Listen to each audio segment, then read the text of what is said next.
Now, after hearing everything what you hear about Prime Minister Andrew Holness, my people, what is your conclusion about the Integrity Commission situation? Is he guilty or not guilty?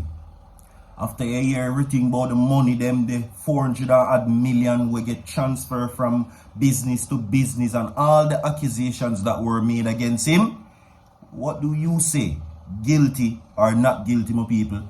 500 comments in the video. Your feedback is very important. We need to know what is in the minds of the people right now. Also, do remember, my people, don't know if you want to take note of it, but you can click the link down in the comment section, go over to my TikTok account and follow me, where I will be doing exclusive contents over there for Uno. You understand? Also coming up in the segment, my people, some Vybz Kartel news for Uno, right? Now, some very negative situations are happening where we need to explore that in that place also. Seeing? Yeah, my people, you don't know it's a Friday. Today is Protection Fridays, my people, and virtual TV, which is your protection for the rest of the day. Do me a favor, get this video to 500 likes, my people, and share the video. And again, the question is, after hearing everything that you heard about the Integrity Commission and Prime Minister Andrew Holness, my people, what do you say, guilty or not guilty? You understand? We have also now coming up in the segment, my people, a long time news where we will never forget about the situation with Kimisha Wright and Rushane Barnett. Yeah? Now, after everything was basically examined and investigated, it was allegedly said that Kimisha Wright and her 4 youth them, Rushane Barnett, allegedly juke them up 91 times. He's now begging for a discount on him sentence. We're going to talk about that. You understand? See? So, my people, without further ado, we're going to go right in the segment, my people. Now, the Prime Minister is on fighting mode. What I mean by fighting mode, my people? The People's National Party has been very vocal towards the situation, stating allegedly that the Prime Minister has created basically this situation of him and misleading the Jamaican people. They are also saying that he has placed the country in disrepute. We can't trust him, is what they're saying. Alright? He now gets his lawyer and he's now gearing up to slap a lawsuit on Mark Golding and the People's National Party. Yeah, they are now going to court over the remarks that were made since the whole process of the Integrity Commission situation. Now, let's get into that. See, do remember, my people, click the link inside the comment section and go follow my TikTok account, where contents are not being posted over here will be there. See, now leader of the Jamaica Labour Party, Prime Minister Andrew Holness, has instructed his attorney to initiate legal action against senior members of the People's National Party who made several false and defamatory statements about when he came into awareness of an Integrity Commission probe concerning illicit enrichment at a media conference yesterday. Alright? Now, should they not take the appropriate action, lawsuits will be filed against the PNP who made false statements and without any credible basis defamed the Prime Minister concerning the questions of when he came into awareness of an illicit enrichment probe. Now, Senator Abka Fitz-Henley, a member of the JLP Communications Task Force, said in a press release in the evening. Now, Fitz-Henley said the Prime Minister spoke the truth when he indicated to the media on August 17 last year, well, that he was not aware of any members of the JLP being written to by the Integrity Commission with an indication that they were under investigation for illicit enrichment. But what is concerning about this though, he says that he didn't know that them did write to any member of his party. Is he now saying that them write to them and they are indeed under investigation for illicit enrichment? Is that what he is confirming indirectly? We're going to continue the statement. Now, they are also saying that in the press statement, the JLP expressed concerns about the appearance of the members of the PNP have unique access to information from the Integrity Commissions. Now, the party restates that the call for the PNP to indicate how it will address the revelation in a recent newspaper report that at least 5 members, including senior officials, are under investigation for illicit enrichment, said, the JLP, right? Now, the issue is what they're saying. We issued a statement on the instructions of our client, Dr. the Most Honorable Prime Minister and Holness. The Integrity Commission's report dated the 30th of August last year states that on the 18th of August last year, letter dispatched to Mr. Holness, attorney, conveying section 14.5 CPA judge's rule notice and issue questions to be explored in the review. Now, we further confirmed that prior to correspondence to our client and to us had the subject re-statutory declarations of assets, liabilities, and income.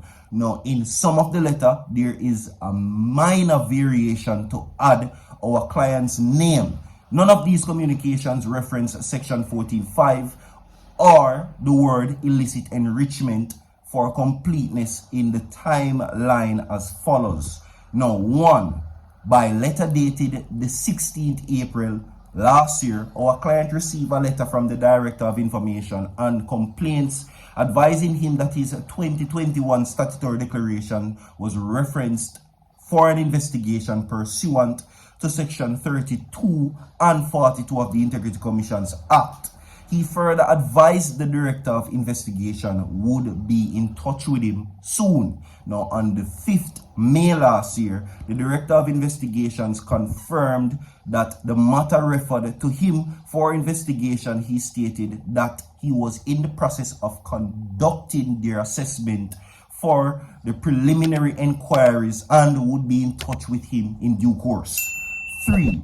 By letter dated the 16th May last year, the Director of Investigations wrote to our client to advise that new material had come into light which had been referred to him for investigation. He again advised that he was conducting his assessment and inquiries with a view of inviting him for an interview. Now, on the 20th of June last year, he wrote to the chairman of the Integrity Commission on our client's behalf, objecting to the matter or the manner in which the matter was referred to, indicating that our client was page 2, not given an opportunity to respond to the new material that was copied to the Director of Investigations. 5. By the letter of the 11th of July last year, the chairman of the Integrity Commission responded and disagreed with our position, right? 6. On the 19th of July, a letter was sent to our client inviting him for an interview, right? Yeah. So now, long and short of the story, the conference meeting that the JLP, the PNP had, and the statement that was made stating that him for pack up and that he was well aware of allegedly being investigated for illicit enrichment is what they are now being slapped with a lawsuit for by Dr. the Most Honorable Prime Minister and Holness. So there you go. All right. And again, the question is, after everything that has been heard by the media, right, do you think that he's guilty or not guilty? Is he guilty? Is he guilty of the allegations that are being brought against him? That is the question. We have more to come. Stay tuned. Don't go nowhere. Like and share the video. All right. To know this. Now, we're going to take the time and reflect on Kimisha Wright and our 4 youth them from down a 4 parts Clarendon. And remember that incident there that rocked the nation, right? With Kimisha Wright and our 4 youth them with the suspect arrested and charged, right? Rushane Barnett. Now, he now seeks where he's begging to have a sentence discount. I think the last time you hear about a brother here, we that hear saying find God and baptize and bear things. Now, Rushane Barnett, the Chilani man, who brutally dropped his cousin Kimisha Wright and her 4 youth at the Cocoa Peace Chapelton Clarendon residence in June of 2022, is appealing his sentence on the basis that they were excessive. What? Brother, come like you're mad. I wish God you are serving this one. You're crazy. I can't mind you and living God you serve. No, sir. I don't know which God you are serving on this or which God you claim say you fine. But I know the Almighty when me pray to. And I know the Almighty certainly when me give thanks every day for life. No, you're crazy. Yo, people, the man ya juke up Kimisha right and our 4 picnic them in my people. He committed a total of 5 murders in a one go. And now I beg the state to reduce him sentence and I say it too excessive. I think 60 years in a prison game, 61 years to be exact. He's now begging and saying that it's too much. He can't face it. If you ask me, I'm more if you get. What we are talking about? I'm more if you get Kimisha right and our 4 picnic them. I'm more if you get, brother. As a matter of fact, them shouldn't even give you more. Them for put you in a chair and plug the socket in a wall. That is what they need to do. Yeah. Now, Barnett was sentenced by the Supreme Court Judge Justice Leighton Pusey in October of that year to 5 concurrent life sentences, but is in effect only serving 61 years and 8 months in prison before being eligible for parole. Barnett, whom the observer understands, filed the notice of appeal on his own without benefit of any legal advice, is of the opinion that he should have benefited from discounts during the sentencing since he pleaded guilty by an early process. Now, Barnett is 22 years old at the time of the offenses and would not be eligible for parole before his 85th birthday once his time behind bars reduced. Now, the victim, right, and her youth, count with me, Kimanda Smith, Shara Lee Smith, Rafaela Smith, and 5-year-old, 5 and 23 months old Kishan Henry Jr. were discovered in their Cocopies home with chop wounds, which includes one to the throat. Yeah, according to Barnett, his cousin, who operated a shop at the premises where she lived, had disrespected him in the days before the drop-in. He claimed that a customer had come to the premises and he served the customer, and his cousin was upset and told him that he was never to serve her customers, and grabbed the cash from his hand and splashed water into his face.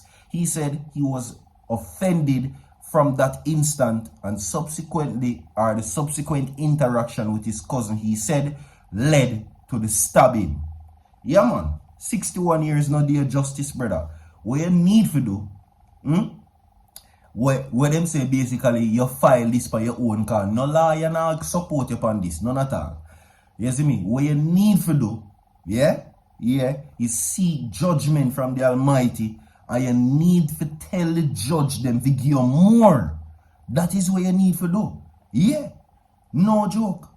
Less. No, man. Beg God on your knees. Pray to him to judge you accordingly. And tell him, say, you're dissatisfied for the judgment and you deserve, based on your countenance, to serve all 91 years in a prison. Yeah, do you a favor. Moving right along, my people, because I don't know which God the brother you serve. Me have to laugh. Ha ha ha. No. You see me? Anyway, what I go on here so now is this. Some Vybz Kartel news phone. Alright? Yeah. It is now getting more personal where the situation is now concerned. Now, if you take Angela Brownberg's statements to its logical conclusion about Vybz Kartel's presence on the stage of the People's National Party's annual conference on Sunday, they're saying that her party lacks agency. So, it would seem that the party bends with the wind, whoever it will may, regardless, no questions asked. Right? Now, Dr. Brownberg is the PNP's chairman. Kartel, whose given name is Adidja Palmer, is an exceedingly popular DJ. And that is what they're saying, that them bank pan for bringing new voters to the PNP, young voters to that. But guess what? They must face a whole heap of harsh criticisms, and it continues because they're saying that you have what was indeed, which was removed, a convicted felon for murder who served 13 years to life in prison. Kartel, whose fellow accused were released. The Court of Appeal has decided against their retrial. And we all know the whole story about the Privy Council. Now, they're saying that Kartel, who was able to record songs while in prison, I don't have no proof of that, is what they're saying. According to Brownberg, Mr. Buchanan was invited to speak and he had a couple persons with him and he spoke and the others left with him. Apparently recognizing the intellectual sogginess of the argument, she pivoted to something about the presence demonstrating the nature of the PNP. So what they're saying is this: the PNP is low and they're stooping low in welcoming Vybz Kartel at the stage. And this now tells you that the PNP corrupt and all them do are support criminal, allegedly. That's it. You understand? Which now this is getting more played out to me. Because legally Kartel is a free man. When will they get over it? That's what I'm saying. Like and share the video, my people. We have more to come down. Now stay tuned. So far, and remember, click the link over to my TikTok account, follow the page, and we get it over there to 1,000 followers, my people, because videos will be posted over there. Don't move.